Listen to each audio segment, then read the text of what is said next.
Hey everybody, how's it going? Today I'm going to be installing a Redarc Tow-Pro Elite on my 2022 Chevy Silverado LTD. My Silverado came without the trailer brake controller, and I find myself towing a couple different size trailers from time to time, all that are equipped with trailer brakes, and I don't really have a way to control them with the truck. I got the Tow-Pro Elite from Redarc. I'll post a link to this in the description box below, and it's a pretty easy install. The truck does come with a pigtail that is supplied when you buy the truck. If you don't have one for your truck, you can probably buy it at the dealership. I'll post the part number to mine, and it's this pigtail. It's a connector here that connects to something under the dash. There's an empty plug under the dash, and it's got this 4-string of wires on it to this spot right here, and then this other end of the pigtail is part of the Redarc kit, and it's also a 4-wire connector that I simply butted together here with some solder seal connectors. These are waterproof solder type connectors where you just use a heat gun, shove the wires together, and then heat them up, and it melts the solder and it connects them. So I've used these in the past pretty successfully. I'll probably put some Tech Flex over this when I'm fully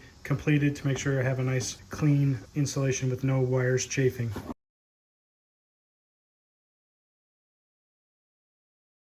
Next, you have this tow controller, which gets mounted underneath the dash. And they specifically say you need to mount this to something that is solid. You can't just zip tie it to a wire harness where this might bounce around underneath the dash, because this has some kind of accelerometer inside of it that detects your vehicle's braking speed when it's driving, which kind of neat. So that gives you a progressive style brake application. It feels your vehicle slowing down with your pressing of the brake, and it applies proportional brake pressure to your trailer at the same time. So this needs to get mounted to something solid under the dash. We'll have to take a look underneath and see what is available. There's a big 4-pin connector here on this side, which is what this end of the harness goes into. And then on the other side, there is this little 8-pin connector, which is part of this harness, which comes with the kit as well. So this little black connector is going to go here in this 8-pin side, and this white connector is then going to go to this little switch, which is cute, right? It's tiny, and this pops off and you install this on your dash. This is the only thing that's really going to be shown through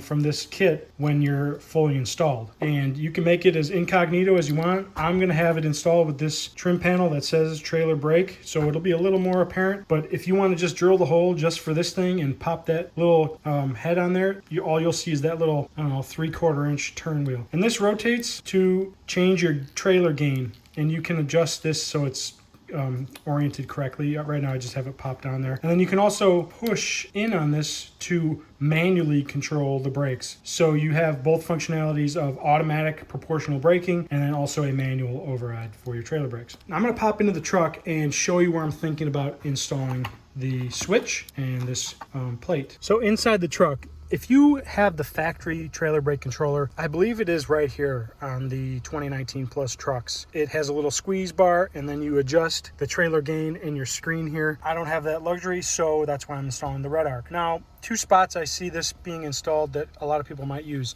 This spot right here, it's kind of out of the way, hidden. The only thing is, I don't know if I want to reach that far to use it, because I kind of have to reach a little bit further in my driving position, so I don't think I want that. The next other spot, it would be this blank panel here or this blank panel here. I don't know what goes here if you're equipped with whatever option this has. I know this side is the 12-volt plug if you have that option in your truck. This panel actually pops out. You can use a little trim removal tool to pop this panel out. There's actually 2 wires behind here that are plugged into this blank. Keep that in mind, don't just yank that off. There's also this one here, which is a little closer to the driver position. So if you can imagine sitting in your driving position and reaching down right here, I like that spot perfectly. That's the ticket right there. You can see my finger if I want to control it.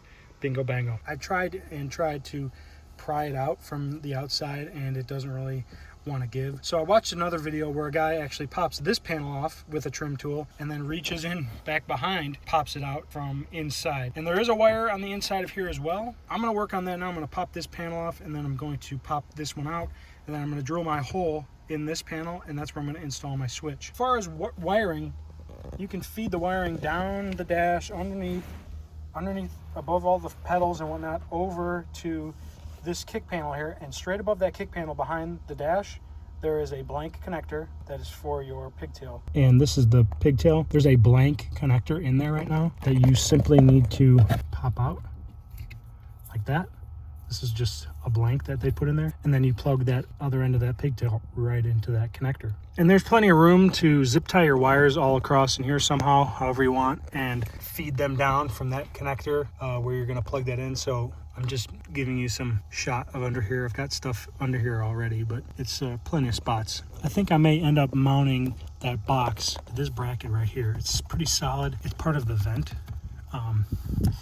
But it seems like it's a solid spot to mount that to. So here I got this little module popped out. Good to know if this ever fails in the future, you can just replace it. Looks like there's some other functionality there on the back. I wonder if that's for an additional USB port that I could run into the center console. Maybe a future idea, but that's what that looks like. It looks like a little micro USB port there that I could run in there and then fish it down. All right, so now I'm gonna try to reach in here.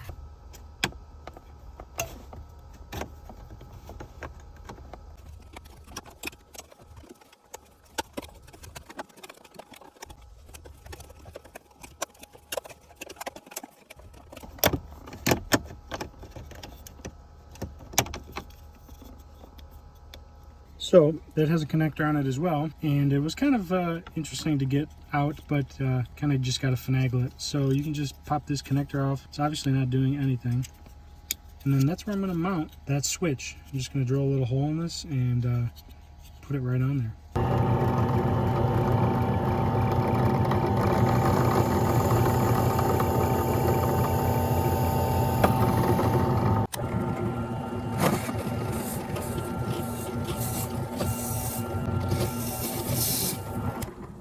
All right, so I got that hole drilled out. I didn't quite get it perfectly centered, but it'll be okay. I had to drill just a little notch in the top here to fit this piece because it has this little nipple on the top. I had to drill that out just a little bit to allow space, and then this will install just like that, clips into the back. And when you install it with the switch, there's a little plastic nut that will kind of sandwich this all together and make it a nice tight assembly. So now go back into the truck and install the switch and run the wire down to the controller under the dash. So this is the wire that is with the Redarc kit. I fed it down into the dash and pulled it out underneath by the gas pedal. It was really easy. I just fed it in and fished it out by hand. Super easy. So now I can take the switch and insert it in through the back of this piece, and this is the way it gets oriented. So just kind of set it in there like so. And then the Redarc kit comes with this little nut that goes in through the front here, and you tighten it down just enough to where it starts grabbing. It says tighten to 7 foot-pounds, which is not a lot. It's basically finger tight. I might just get a little wrench and give it a little snug. So that's what you should end up with without the cover. You want to make sure you can still press the button, if you can hear that. If you can't, you need to loosen this a little bit, because you need to have proper clearance, it says. And then lastly, to orient the little control, they say to twist this all the way to the left and then put the 0 in line with the hole on the top of the controller. So that is like right about there. So that's off all the way, 0. And then that makes sense because when the Redarc logo is straight, that's about half. That's 5 out of 10. And then fully 10 is at the top. But that's what the switch is going to look like in the dash. Super low profile, super nice. And if you want to omit this trailer brake panel, you certainly can. And you can just mount this piece straight through a small hole and insert it so all you see is the knob on the outside, and that's it. I'm just going to connect this. And I'm going to reconnect this to the back side of this. Even though it's not doing anything, I just want it to be in its place. And then I'm going to feed this back in gently.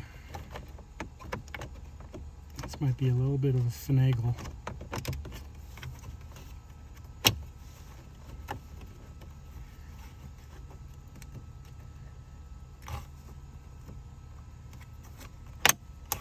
Boom, look at that. It's like it was meant to be there. That's awesome. There's 10, there's off, and I can still press the button. Perfect. Okay. All right, now I'm going to put this USB port back in. It should just pop into place. Now we can go underneath the dash here on the driver's side, hook up the box, and then plug in our pigtails. So I took this out because it was too hard to show you underneath the dash, but this is the vent under the driver's side dash panel. It's only held on with one 7mm screw on the left side over by the ODB port.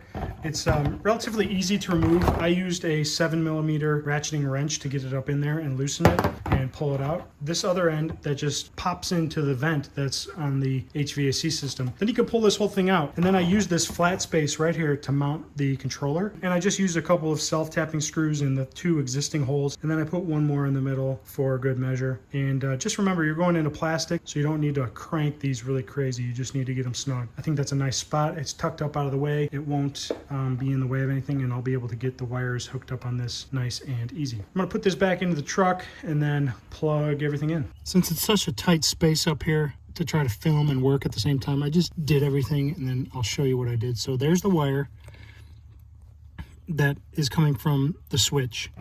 I've got it zip tied along here. There's some holes in the back of the dash and it's just zip tied there.